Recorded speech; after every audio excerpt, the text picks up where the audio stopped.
Well, alrighty then. So the ranking event is ending in less than a day, in like 20 hours. So I believe it's time for my tier list. I know I'm always late with these tier lists. But it is what it is. At least we're here. So you still have 20 hours to decide if you want to switch someone out or not. So before beginning, I do want to say that this is my opinion.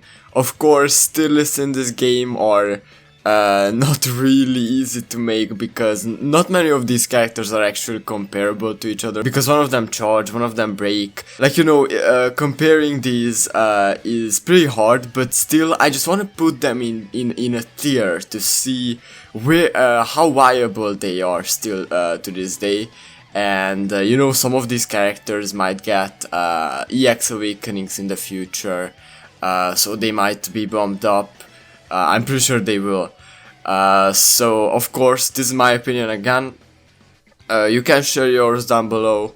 I am interested in if you'd bump up or down a character that I may be underrated or overrated in your opinion. So yeah. So first anniversary Alice is the first character here. Of course this is randomized. So she's pretty good, I'd say. If you're a new player, she's still a pretty nice choice if you have her. So as I said, she came out during the first anniversary. She's a pretty good breaker. She can raise critical damage by 10% for 2 turns and give a recollection field in the same buff, which is very good. And she also can raise critical damage on her incarnate skill, and it's relatively hard still, even to this day. I'd rank her into the decent tier now. That is because there's just so many other characters that are just better than her, that just got just straight up better, that I just can't give her the very strong tier. So Denon and Tokia. So of course some of these characters I can't show because they're on none of the banners, but I do have Tokia actually. Now he's very similar to the recent Earth Element administrator that we just got for Christmas. So he has, I think, exactly the same buff. So raises attack by 15% to a max of 30%, raises physical resistance by 25% to a max of 50%, and then casts counter once the character has been hit for 5 times. I think admin doesn't need to be hit for 5 times. I think that number is less. I will still give him the very strong tier, but he's definitely not the best in the very strong tier either. But I still would give him the edge over the Alice. The one bad thing that I can say about him is that he only buffs himself. But you know, if you don't have any better breakers, I'd say he's still better than Alice. So then we have the non-element god Kirito, who was my favorite character for a very long time. Now of course, he's old, so he fell off. But again, I'd say if you're a new player and if you have him, he's a pretty fun character to use, but definitely not the strongest choice. So here's his kit. So on his charge skill he does a strong slash attack and an additional weak slash attack, and inflicts non-continuous damage, and then he does the same thing but an extra strong on the assault skill. And then on his incarnate skill he lowers physical resistance. Now his kit doesn't seem like the best kit in the world, because he's very focused on damage, but still I'd say that he still you know, does his work just fine, and yeah, I think he fits into a decent tier. Now the week after we got this non-element Eugeo, who I don't think is as good as the Kirito. They do very similar things, but Eugeo can lower physical resistance on his break skill, which might sound better actually. I don't think he's as good. For some reason he just does less damage than the Kirito. I'm thinking about giving him the decent tier still, because yeah, I mean, depending on what characters might come on, I think the Eugeo still, you know, he has the enhanced mode, I mean, so he breaks a lot. which is giving him the advantage over the characters that are gonna be under him. But still, I mean, yeah, just like the Kirito, he serves his purpose just fine if you're a new player, but if you're an older player who has many good characters, I don't see any like reason to use him. He's good for collection. So then on, Dual Blade Nana and Kirito. Now, I really am thinking if I should give him the God tier, because there's two characters that I definitely want to give the God tier.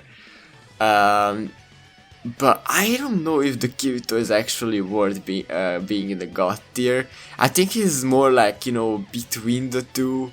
It's very, very hard. He's a very good character.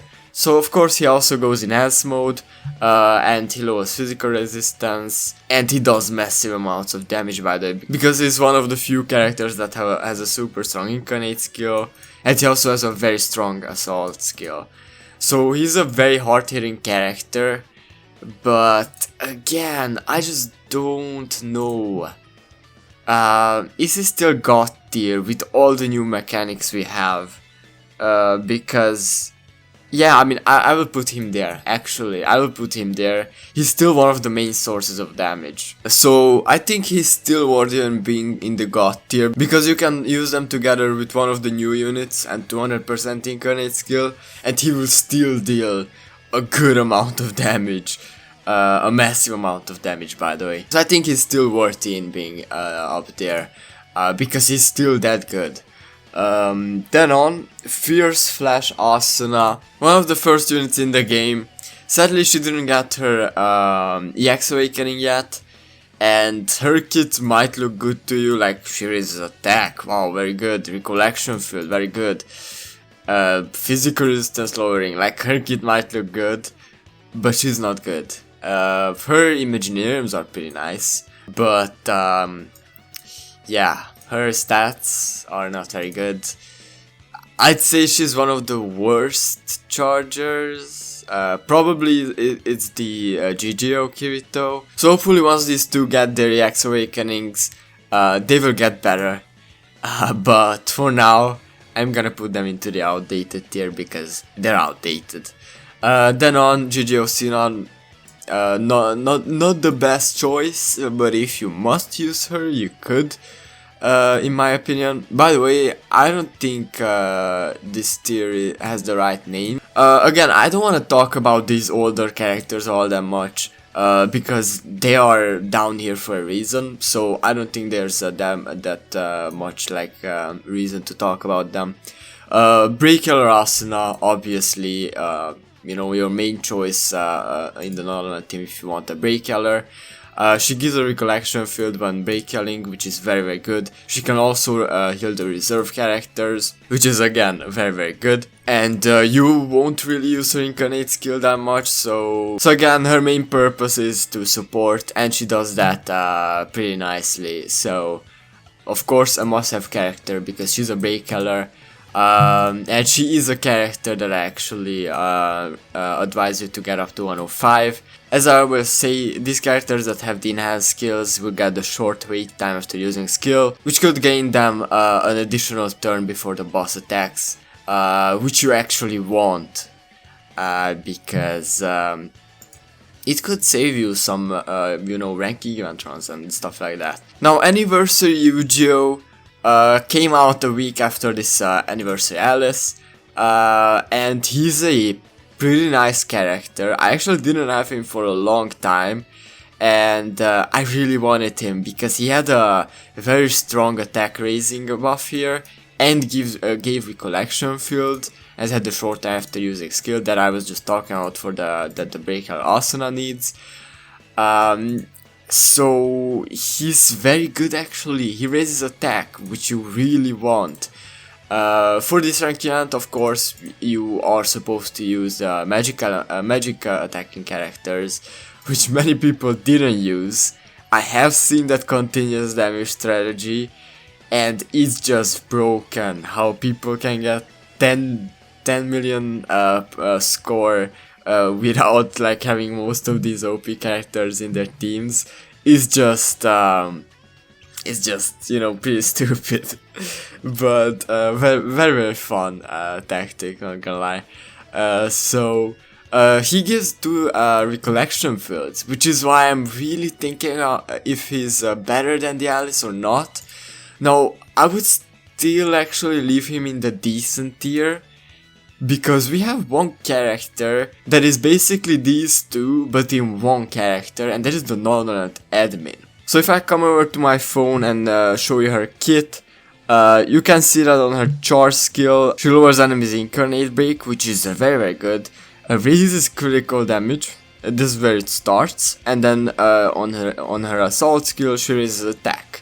So she has both of their buffs in her kit built in. And she can do, and what's even better is that she can buff while attacking. And then she has a pretty nice healing skill, which gives a lot of defense and recollection field at the same time. And she also can raise crit in her incarnate skill. So I think the admin is overall basically them in one unit. In my eyes, that obviously just makes her much better than the Eugeo and Alice. So yeah.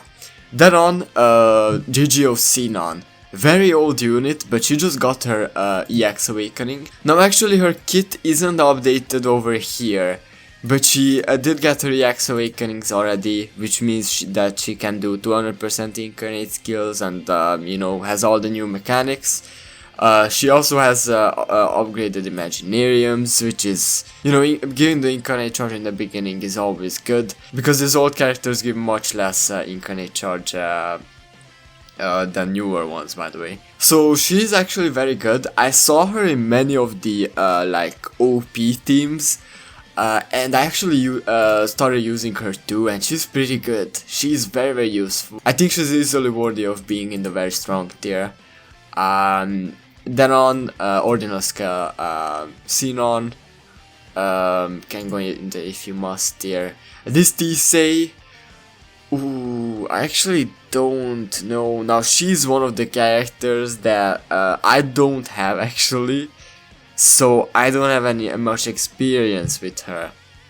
But I know that I think she can charge from 0 to 100% with a charge yell. I'm pretty sure. I know that this Yuna can.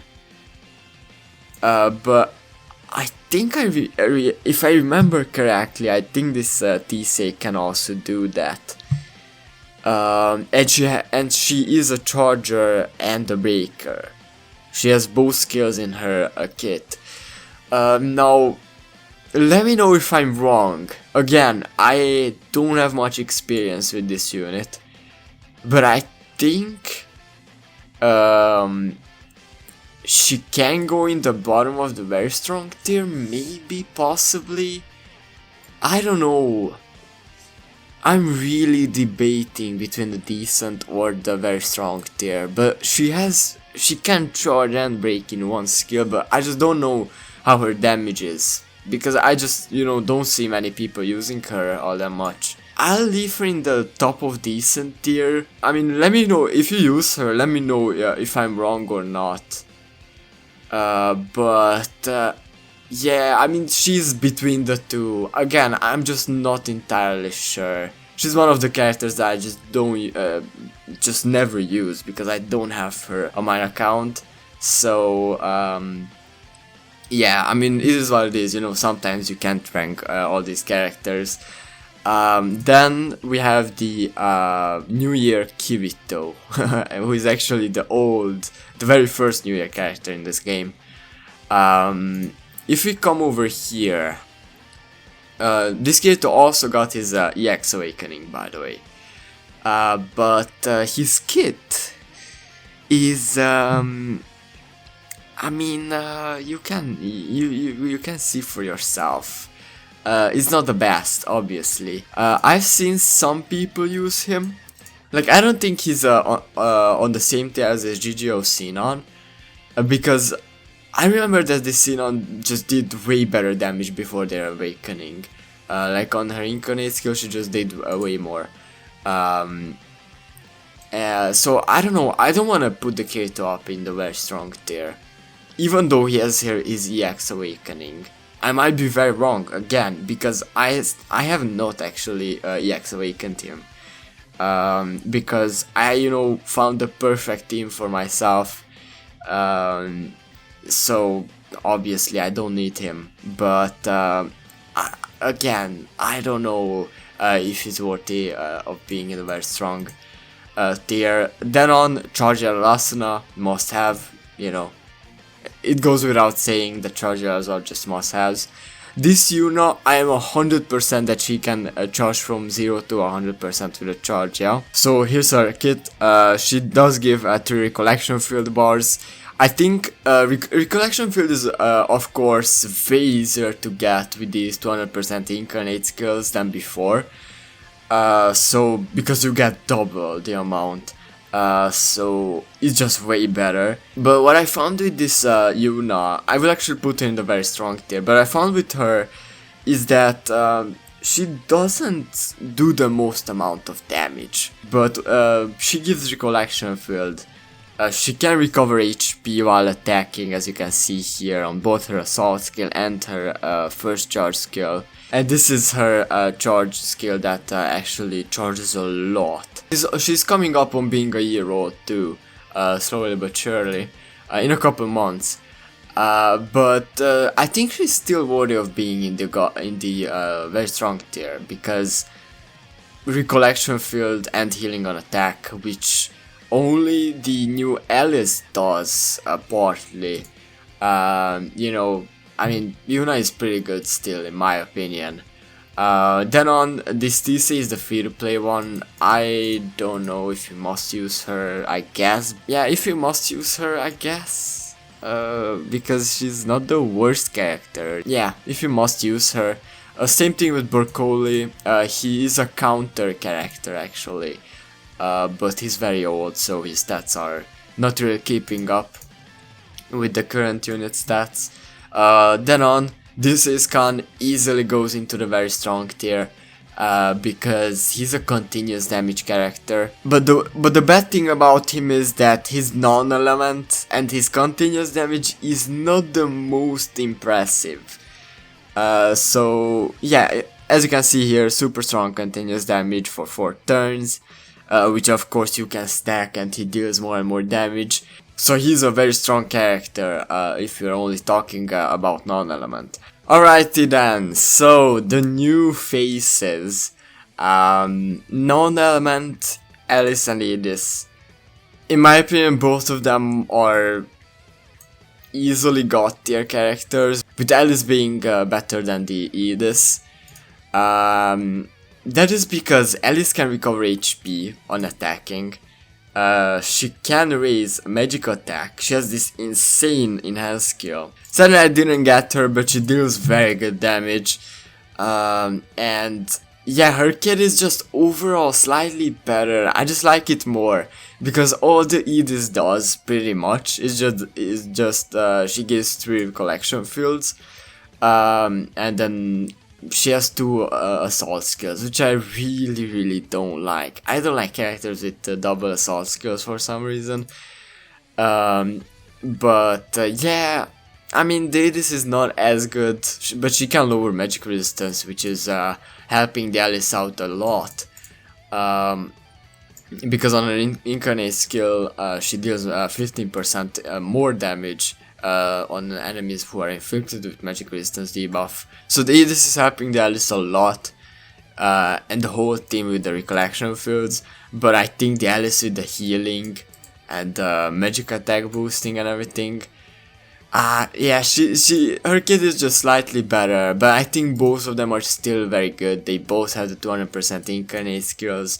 Alice has the break stack, Edis has the charge stack, so, you know, they are on the same level in terms of being viable. But yeah, if we were to compare their kits, I just like Alice's kit a bit more, but they're still top tier in what they do. So, you know, Edis in charging and Alice in breaking. And I do think that they are just better than this Kirito, because they have the new mechanics and they are just, you know, new characters. But still, the Kirito with his damage is just, you know, as I said, still worthy of being in the god tier. And then Nonalan Cheetah, I can actually show my news video of her because I don't have her. She raises her own attack when she goes in enhanced mode. She raises her own attack by 7% with each attack that she does, to a max of 30%. She breaks a lot because she's an enhanced mode character. She's pretty recent actually, so her damage is very good. So yeah, another very strong character. That is my tier list. Again, let me know if you would bump up or down one of these characters. I'm pretty interested. And you know, some of these characters I can't rate 100% like this T say, because I just don't have her. Like there's no way I could rate her 100%. But and with that said, I will see you in the next video, whenever we get news, I guess, or maybe before that. But January is gonna be pretty dry because it's usually the month when gacha games you know, plan out the year and everything. So don't wait for that much content, because last year we didn't get that much. So yeah, I mean, I'll see you in the next video. Bye bye.